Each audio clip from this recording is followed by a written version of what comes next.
Vamos a hacer entonces algunos ejemplos del uso de condicionales y ciclos en Octave. Entonces vamos a primero iniciar con los condicionales en Octave. Hay dos tipos de condicionales que vamos a trabajar principalmente. Dice el condicional if y el condicional switch. Entonces el condicional if simplemente es un condicional donde si se cumple una condición lo ejecuta, si no se cumple busca otra condición para ejecutarlo y que se cumpla. Entonces vamos a verlo con un ejemplo sencillo que es comparar dos números. Entonces lo primero es solicitar dos números. Entonces estos textos me van a solicitar dos números para compararlos. Luego, para comparar dos números, ¿cuáles son las opciones que se pueden obtener? Pues simplemente o uno es mayor que el otro o son iguales. Esos son los tres casos que vamos a ver. Si n1 es mayor que n2 o n2 es mayor que n1 o son iguales. Entonces, la estructura del if para este caso sería más o menos así. Tendría tres opciones. Inicio con el if y la primera condición es si n1 es mayor que n2. En este caso, le voy a decir que me imprima los números que voy a colocar es mayor a menor. Si están organizados de mayor a menor, aquí, porque dije que era mayor a menor, entonces n1 es mayor que n2. Y lo que aquí sería lo contrario, mayor a menor. Aquí me lo estaré colocando, organizando y escribiéndolos de mayor a menor.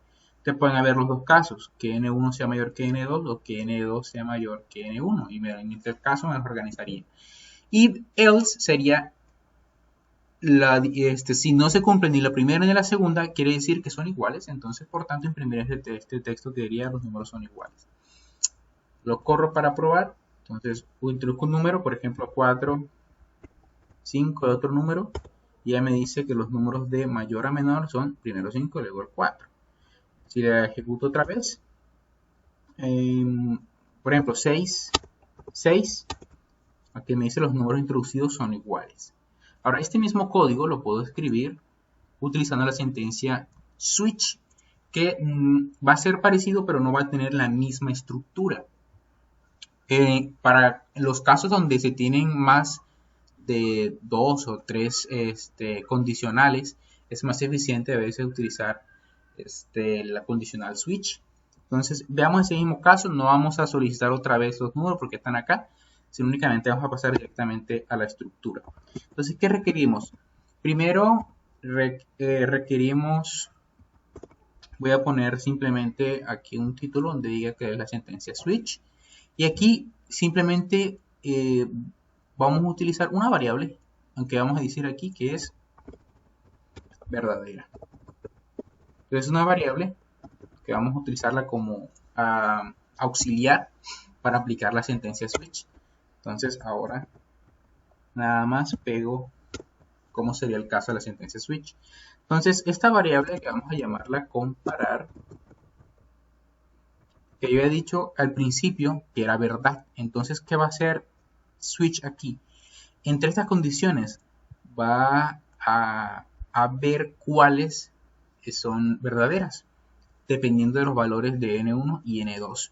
Entonces, esa es la condición que va a evaluar, que sea verdadera el caso y es el que va a ejecutar. Es decir, si yo introduzco dos números y n1 es mayor que 2, entonces esto es verdadero y eso es lo que va a ejecutar. Los demás son falsos. Entonces solamente me va a ejecutar los casos que sean verdaderos, porque mi variable yo dije que era truth, de verdad. Entonces va a evaluar eso. Muy bien, esto lo voy a correr y vamos a comparar los dos, tanto el if como el switch. Entonces corro, me pide dos números, vamos a ponerle 5, 6. Entonces en el de arriba es el if y me dice que los números de mayor a menor son 6 y luego 5.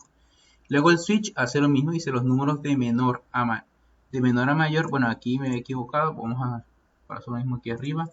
Es la organización, el texto debe decir de mayor a menor. Y es de mayor a menor. Pero estoy organizando de mayor a menor. mayor a menor. Entonces lo corro otra vez. Entonces ahí está. 6, 5. Entonces aquí están. Si los números de mayor a menor son 6, 5. Y el switch, los números de mayor a menor son 6 y 5. Como tiene que ser. Pongamos el caso donde sean iguales, digamos, 12, comparo con 12. Entonces ambos me dicen los números son iguales. Entonces si uno mira, la estructura es ligeramente diferente. Aquí pues escribo directamente las condiciones, pero acá con el switch utilizo este variable auxiliar que le llamo comparar y le doy el valor de verdad. Entonces él en el switch va a decir con esta variable que es verdad, entonces va únicamente a ejecutar los casos que son verdad de acuerdo a los valores de N1 y N2. Entonces, usualmente en Switch, cuando tengo múltiples condiciones, es más eficiente utilizar este condicional en el lugar de if. Eso es todo, el uso de condicionales en Octave.